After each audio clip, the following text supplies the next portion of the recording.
Hi, everyone.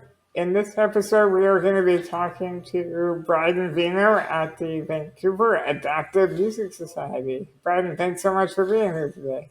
Hey, Ian. Hey, Wayne. Thanks for having me on.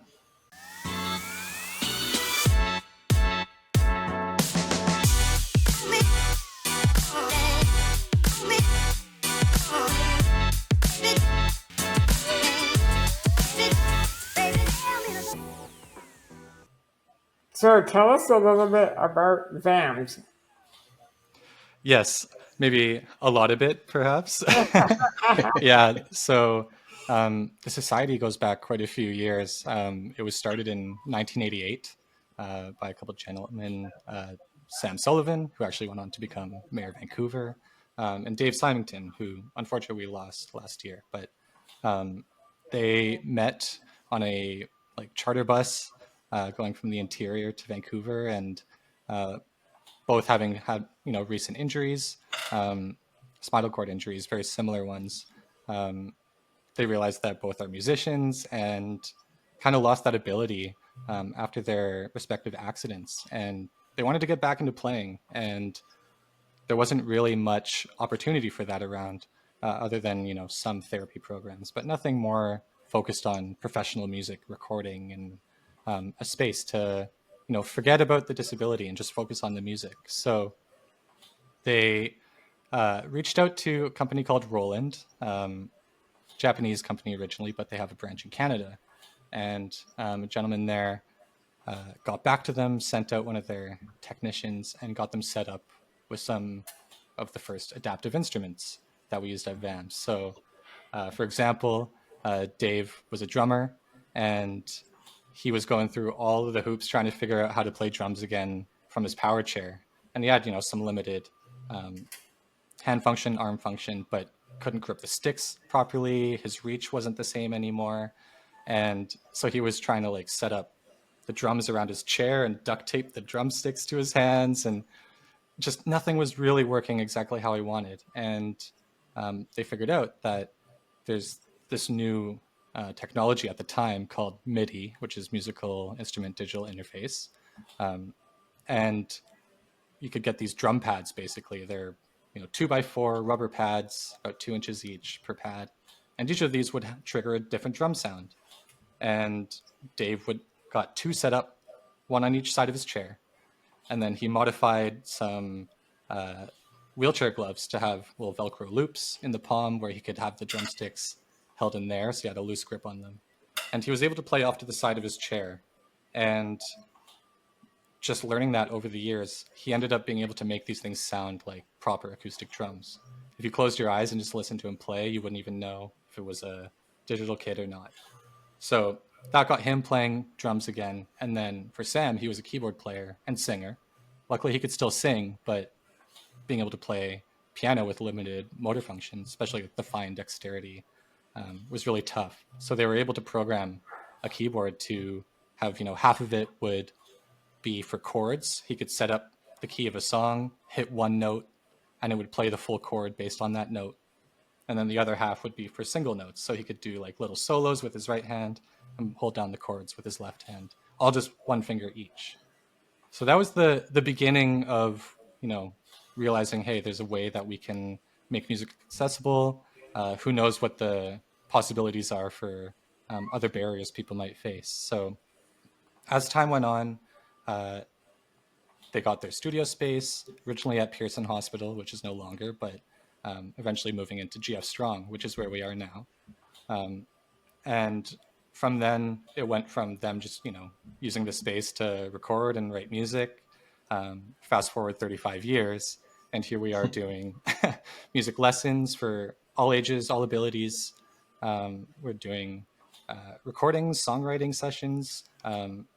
Myself and the program assistant Noah that worked out of the studio, our backgrounds in audio engineering and recording. So we have that, obviously professional touch to things. We want to make sure this space feels like any other recording studio that you could go to, except you can actually get in the door with a power chair. You can actually get in the door with any mobility device. So, and then once you're in there too, being able to reach certain things and having people that understand accessibility accommodations that need to happen on the fly. So We also do, yeah, the recording and songwriting, and then beyond that, next natural step would be live performance.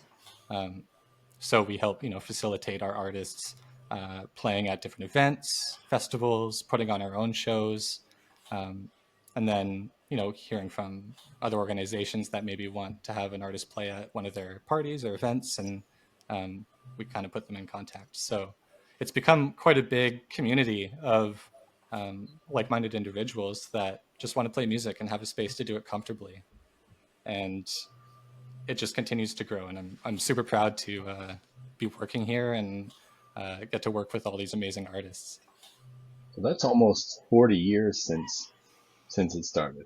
It's That's been wild. going a long Yeah, time. it's Yeah. been, it's been through What is so. that growth like? How many members do you have now? How many artists do you have? Yeah, so the way it works is we usually do like weekly sessions. Whether it's in the studio, the programs are lessons and recording sessions. So we have a lot of weekly clients that come in, but then also one-offs of people that just want to do a quick recording of something. But right now, probably, oof, depends on the week, but between 30 and 50 people per week coming through our Wow. studio. But also, you might not need the studio, but you just need some direction and some support with um, music accessibility. So we kind of do a bit of like consulting in terms of helping people find adaptive instruments, kind of supporting people through their journey, because it's a lot of it is uncharted, right? We don't know um, exactly what people are going to need, but um, as they come to the studio or as they reach out to us, we kind of help them address the barriers that they're facing and kind of figure out how we can overcome them together. So, what is the eligibility criteria to be part of bands? Like, if do you have to live in the Lower Mainland, for example? No, it's really anywhere. We can do online sessions, also with volunteers as well, whether it's lessons or recordings. Obviously, the online stuff um, does come with some uh, barriers itself, right? If you're in Yes, another space, you can't actually record through our equipment, right? right. Right. But if you have home recording stuff, then we can work together where you do stuff at home, send it to us, and then we work on the mixing and mastering. Um, Also, like myself and Noah, were multi instrumentalists. Like I played guitar my whole life and picked up a handful of other instruments since then, and we're able to kind of be those session musicians that uh, fill out what needs to be done for a song. Nice. And what about age?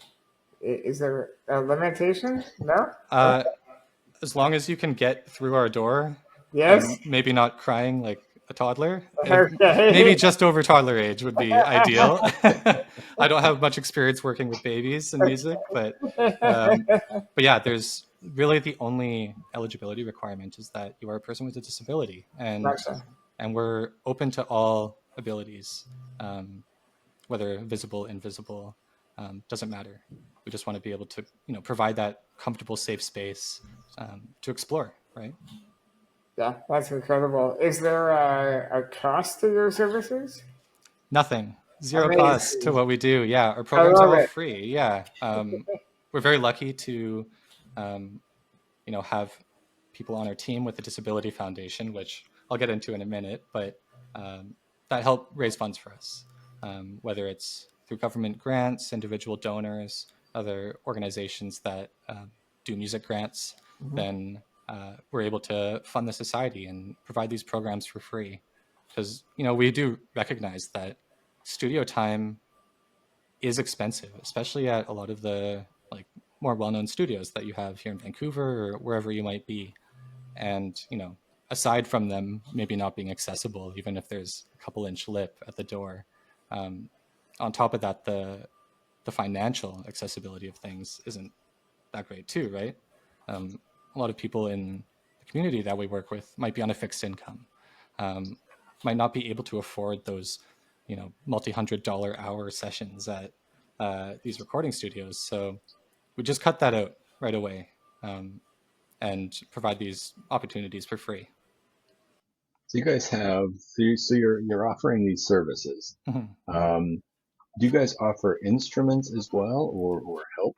Yeah, providing instruments? definitely. So again, we're very lucky with donations as well.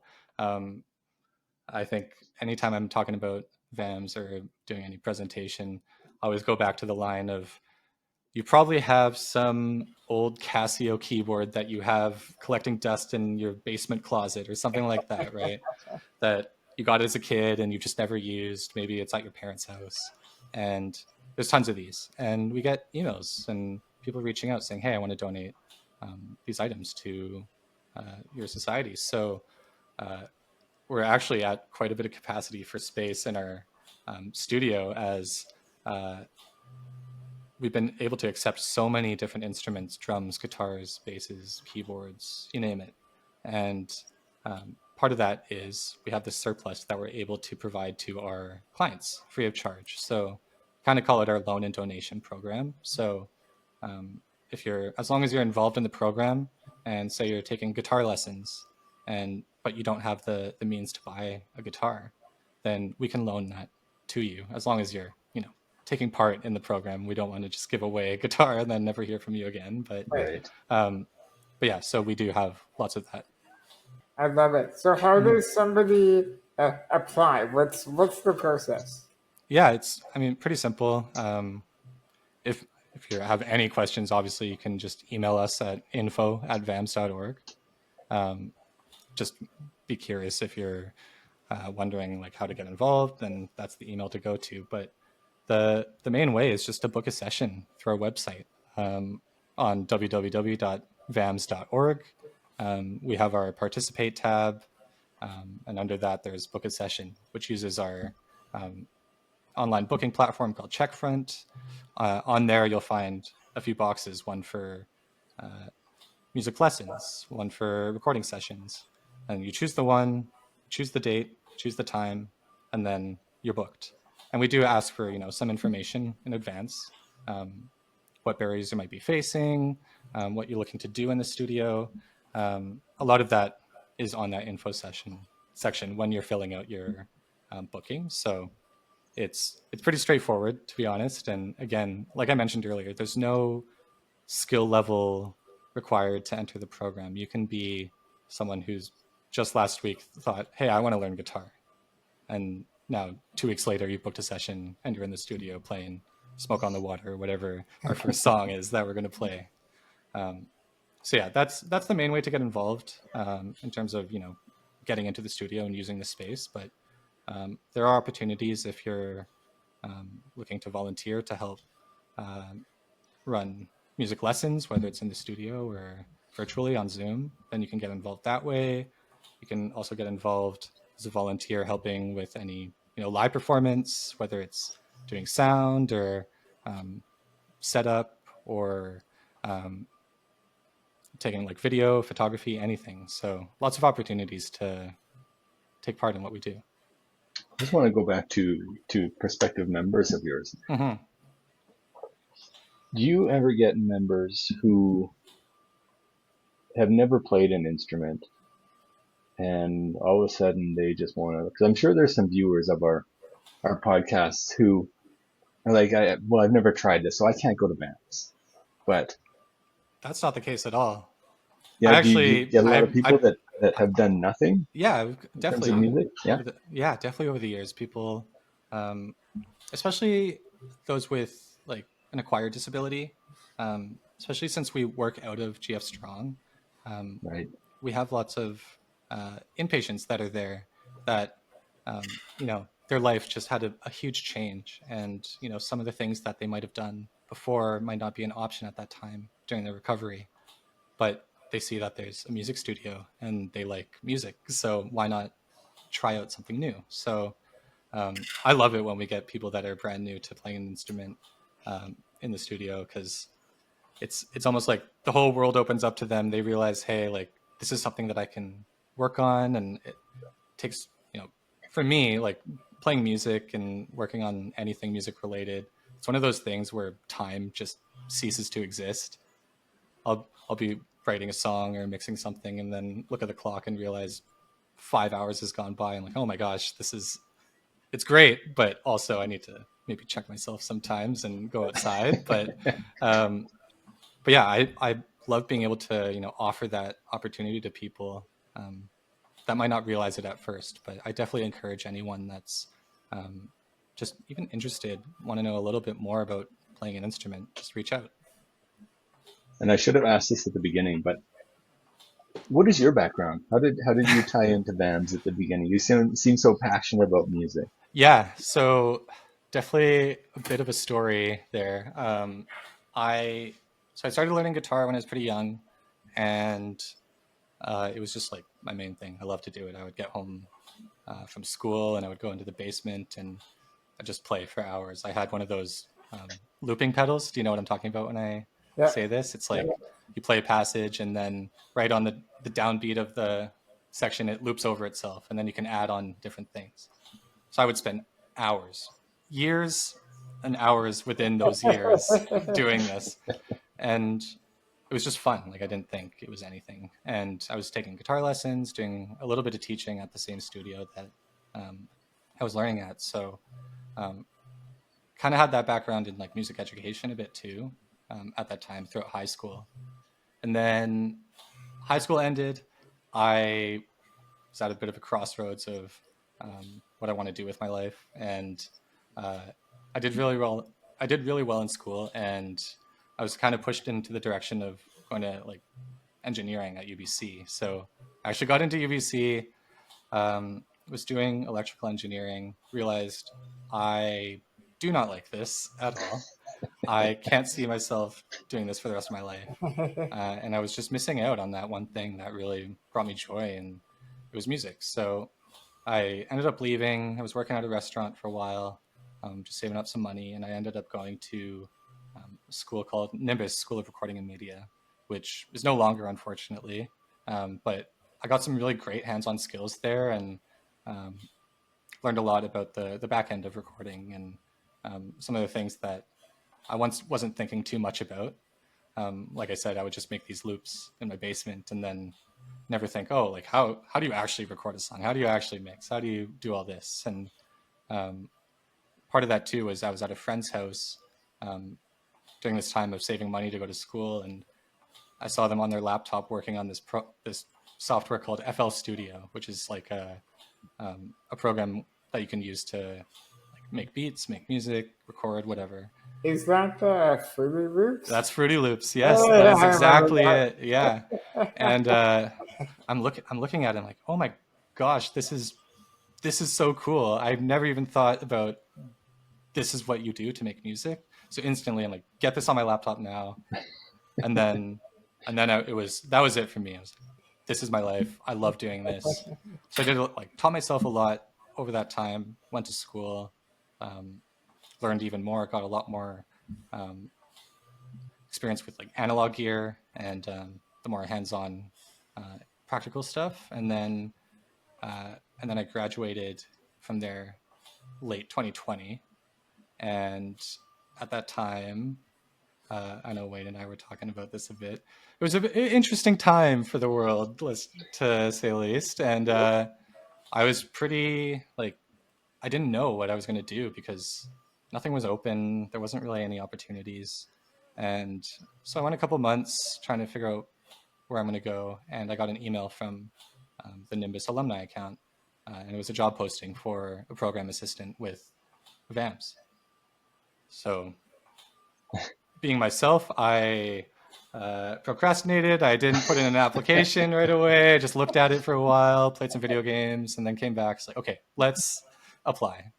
So applied, and then pretty much immediately got the position. So I started in January 2021, just part time, and my first real hands-on experience was recording a virtual concert where we rented out a small studio space and got a band together and filmed a set for them. And then I worked on the recording and the mixing and mastering of it, and I was like, this is the coolest job right You were away. hooked. I immediately skipped over all of those jobs that you could have as a fresh um, person in audio. So like the classic one is something called a runner, which is the person that works in the studio that does absolutely nothing to do with anything music or audio related at all.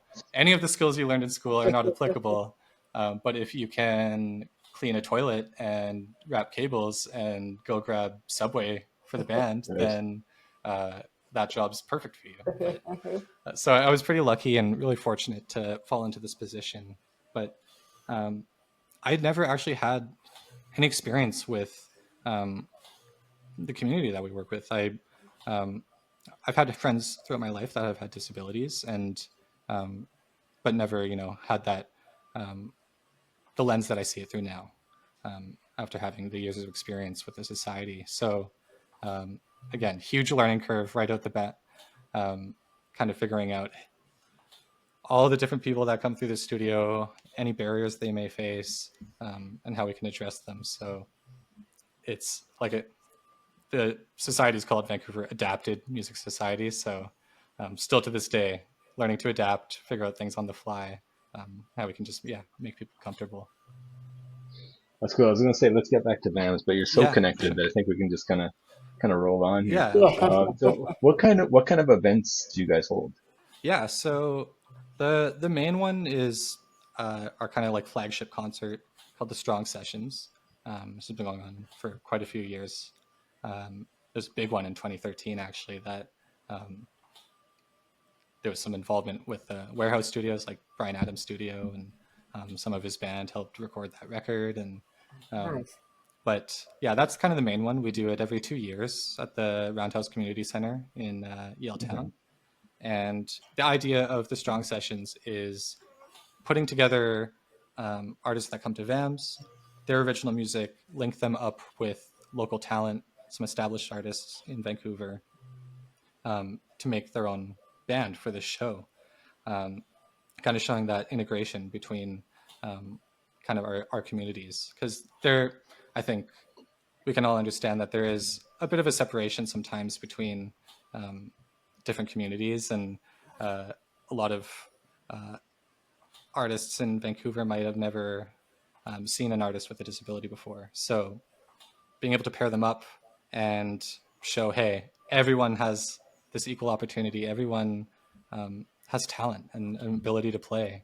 And you can just close your eyes when you're listening to these artists, and who cares if there's a disability or not? Music's music, right? Yes. So that's like the main big one that we do every 2 years. But on top of that, we do some one-off shows. Kind of like we use that TED Talk, TEDx Talk kind of style. So we also have the Strong X sessions. So original, I know. So those are just like smaller scale versions where it's only maybe one or two bands, whereas the Strong Sessions, the big one, is maybe 5 acts altogether. So yeah, those are the main ones that we put on. But then on top of that, like I was saying earlier, there's always opportunities for people to play at different events or radio stations. For example, we have a good relationship with the CITR UBC Co-op Radio, and fortunately, every year they ask us to have an artist come play at their National Access Day event. So get a live spot on radio, do a little interview, and again, just promote the fact that disabled or not, music is awesome, and we should all have the opportunity to play it. Yeah, and I'm sure if one of your members set up their own gig, you guys would help out Of course, as much as you can. Yeah, definitely. If there's whatever capacity, like one way I kind of explain what I do in the studio is I'm kind of like a conduit of sorts, right? So there's an artist that comes into the studio and they have a vision for what they want to do, whether it's just them singing or them playing guitar, both, writing, whatever they see themselves doing. I want to help them do that, but then whatever help they need, they can use me as the conduit to do the rest. So kind of like to give our clients and participants like the producer role of sorts. So it's your ship, you steer it, you tell me what you need to be done, and then I can do my best to kind of see that come to fruition. And and we obviously get a lot of people with some very abstract explanations of what they want to hear. And as you know, our musicians and artists in general can be pretty woo with how they want to explain things. So Right. it's kind of fun being able to translate that and get an actual finished product with them.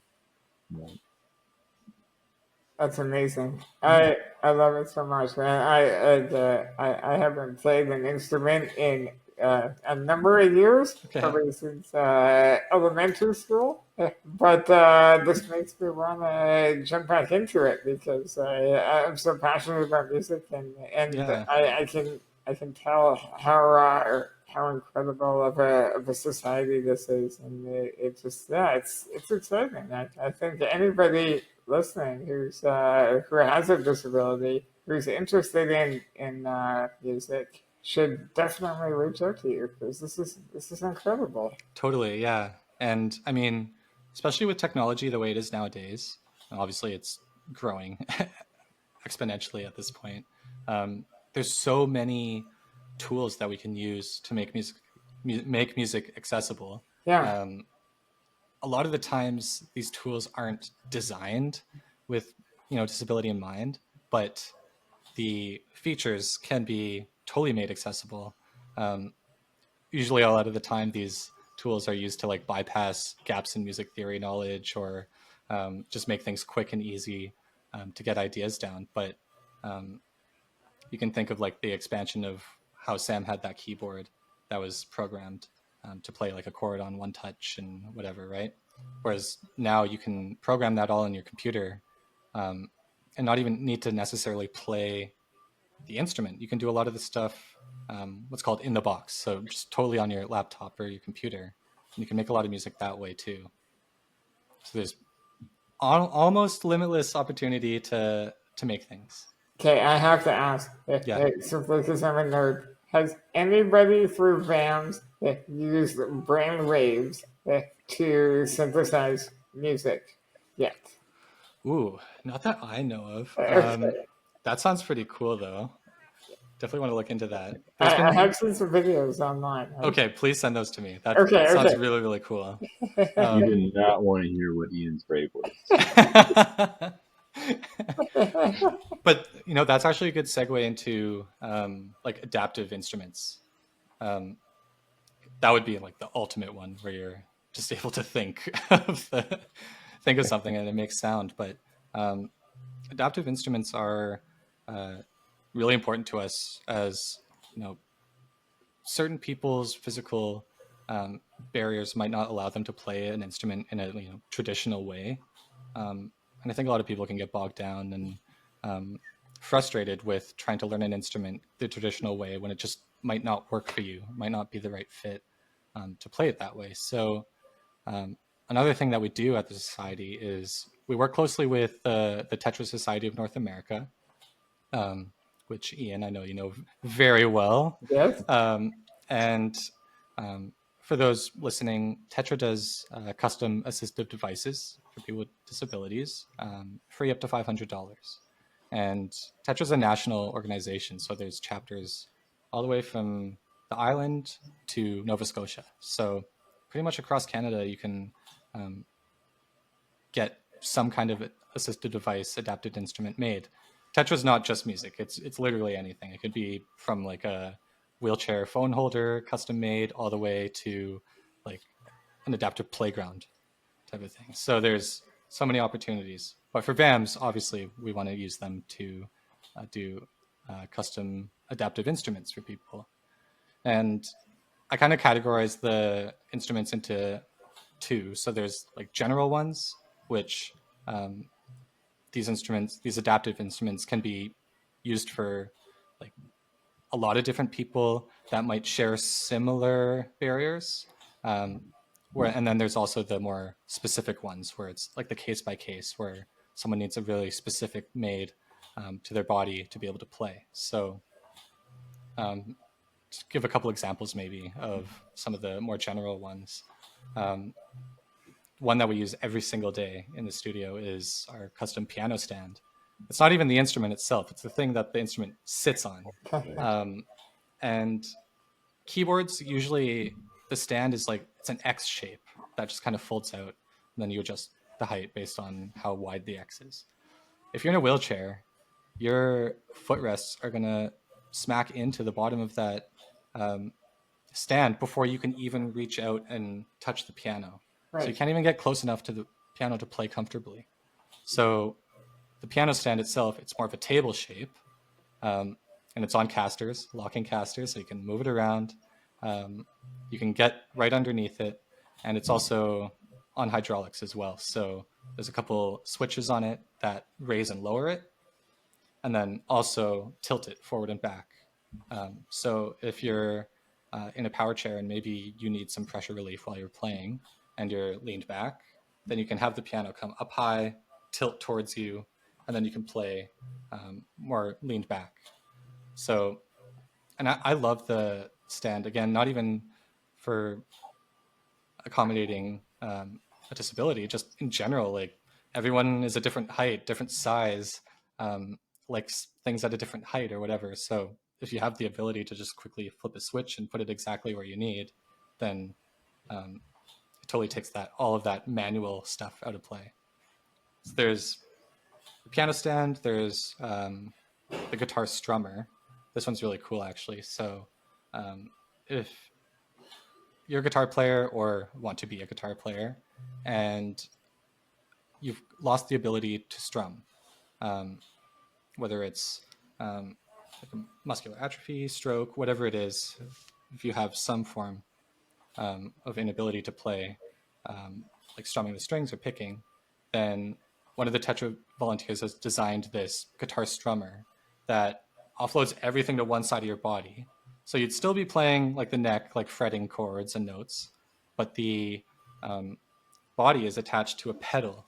And when you press down on the pedal, a pick glides across the strings, down across the strings. When you release the pedal, it comes back up.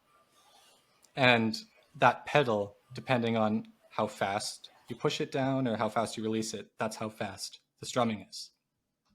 So right away, you're able to strum chords using your foot, basically, which is super cool. And so that one's for acoustic guitars right now because it just clamps into the sound hole. But I know there's one being designed to fit on electric guitars as well. So there's that. And then also one last one, very simple adaptive instrument is drumstick grips.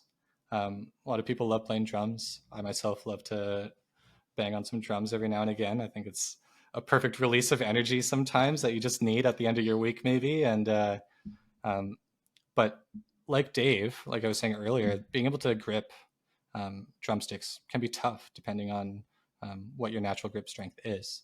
So the same volunteer actually that made the guitar strummer designed these very cheap 3D printed units that clamp around the palm of your hand and kind of fit so your thumb is free, and then there's a hole that you can actually just insert a drumstick into, and once they're clipped on, and you can clip them on with one hand, like you just press it against your thigh or on a table and it locks into place, and it holds the sticks for you, so you can have your fingers all the way straight out and the stick is being held, and there's a bit of play, a little bit of looseness, so you can have some of those rolls, so it's not so rigid, and that can be put onto any kind of stick instrument, like mallets for a xylophone or a vibraphone, or you can put maracas in there, or any kind of like hand percussion you can attach to it. So not only does it just do drumsticks, it's anything that has kind of a stick style grip you can attach and then be able to play. That's pretty cool. Don't let go of that guy. He seems to be pretty important in Yes, designing and adapting. That's he is great. fantastic and just one of the most kind guys I've met. So very talented for sure. Yeah. So I was just talking about all the like instruments that are in your physical space, like a guitar, or drums, or keyboard, and there's a lot of people that love music, want to make music, but have a a bigger picture of it. Maybe you don't want to spend the hours and hours that it takes to become proficient at playing one instrument. But there's other ways that you can make music. And one way is that digital music production. I was saying Fruity Loops earlier was the one that I started on. I've since left, and I use a program called Ableton. And this program is amazing. It does so much. You can adjust a lot of the keys and the settings in it to make it work for you. And if you want to make music, then this is like one of the quickest, easiest ways to do it. Whether it's if you want to make a R&B kind of beat, then you can open up Ableton, and there's drum samples in there, and there's guitar samples and bass, and everything that you would need is all in there. And it's up to you to program where you want things to go. So as long as you have the ability to point and click with a mouse and maybe hit a couple keys on a keyboard, whether it's the keyboard that you pull up on your desktop, like the virtual keyboard, or the physical one in front of you, you have the ability to make so many styles of music. And that's also something that we can teach at the studio, is some digital music production techniques. So that can be in person or online. The great thing about that is the online sessions are pretty much the exact same as in person, because we're on the computer anyway. Right. So you can do it from the comfort of your own home. The amount of hours I've spent laying out in my bed with my laptop on my chest, my headphones in, and I'm just making music, 2 a.m., blasting things. My girlfriend's fast asleep beside me, and I'm just locked in making some stuff. So it can become addicting and a ton of fun. And I just want to share that that's an opportunity for someone that's looking to make music in any capacity, but maybe doesn't want to spend so years and years playing guitar. Ian could make a country music song just using his computer. Hey, if that was your passion, go Ian, for it. come on. I don't know about that, my friend. The next TFL AGM. Oh yeah, Ian's big Price gig. Hey, I'm curious. Like, one of our members has been sharing some music that he's creating using AI. What are your thoughts on that? I'm kind of indifferent, honestly. I think it's an interesting tool for sure. It's maybe once I might have felt jaded about all this stuff, but having worked with VAMs as long as I have, I've kind of just totally removed any ego around like judging people how they make music. Right. If it brings you joy and you are happy with your product that you've made, then great. All the power to you. I think the thing with AI though is that maybe it might miss out on some of the little nitty gritty things that the human touch has. Obviously, maybe we can circle back in 20 years and that's not even going to be a conversation. It'll just be exactly what it is. But I think there's maybe some nuance lost when it comes to that. But I think another thing too is like live music recording, when you have all those the humanity in it, those like little errors when you hear the like fingernail on the guitar string, or you hear the drumstick slightly mishit something, or the voice cracks a little bit, right? Those are things that maybe you could prompt into AI, but it becomes like a something that you're telling it to do. You're telling it to make an intentional mistake. Right. Which is it really a mistake at that point, right? It's a production choice. And so you kind of lose out on those moments of, whoa, that was really cool. Let's keep that in there kind of thing. So again, all the power to you. I think it's a cool tool definitely to help you get going with making music too. Like if you're making beats and you just need a piano part or something, like make me a cool 1990s New York style piano piece for a hip hop song. And then you get something spit out, and then you're able to drag that into your session, produce around it.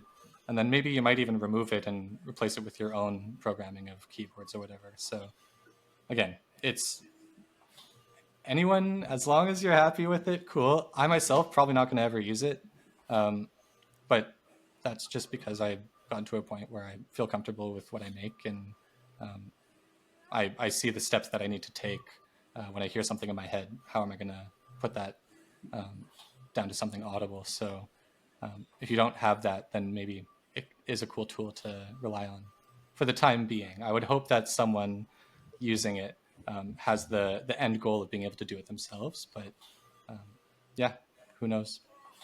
No, I often get AI written emails from somebody, and I can tell. Yeah, So with your history and your passion for music, if somebody's produced an AI song, would you be able to hear it likely? Yes and no. Yeah. I think maybe a little bit of ego is saying yes for sure. I could easily tell, just being someone that wants to be able to tell. I definitely like heard songs that are made through AI, and they're like, wow, this sounds really good. It sounds like a proper production. Right. But I think it's the other way, actually. Like, you can really tell when someone is doing a really intricate live recording. That's when it's so obvious it's not AI. And that's Right. kind of what I was saying, right? Like, that's what you can't get. Where you could get both, whatever AI makes, you could probably make as a person without it. Right. But there's certain things that you could make live as a person that the computer probably couldn't do. Right. As of now, as of May 7th, 2025, that's what it is. Don't quote me later in the future. But next week. Yeah, yeah, next week. Yeah, I just got to run a few algorithms and let it do its thing, and there we go. Yeah. But yeah, so the digital side of things, I think, is amazing, and it's just an extension of how VAMS was started with those MIDI instruments. That was the beginning of like this digital age of music, and it's become something that is the standard now. Even with recording, everything's digital now. You're not seeing much tape being used to record, although it sounds really cool, and people that do use it use the heck out of it, and it sounds amazing. But Yes. yeah, the advancement of technology has, I think, really improved the accessibility of music, and people can get involved way easier now, which is great. Awesome. Well, thank you so much, Bryden. This was super informative. Yeah. I'm pumped, and I hope our members watch this, listen to this, and enjoy your society. Honestly, this is incredible. For sure, yeah. And I mean, anyone listening that, even if you have questions, you don't even know for sure what you might want out of music, or you might be on the fence of what you want to do, just send us an email, info@vams.org. So info@vams.org. And just, you don't even have to have any plan. Just be like, hey, I'm curious about music. Here's what I think my barrier might be when doing something I want to do. How can you support me? What should I do next? And then we'll work with you. Perfect.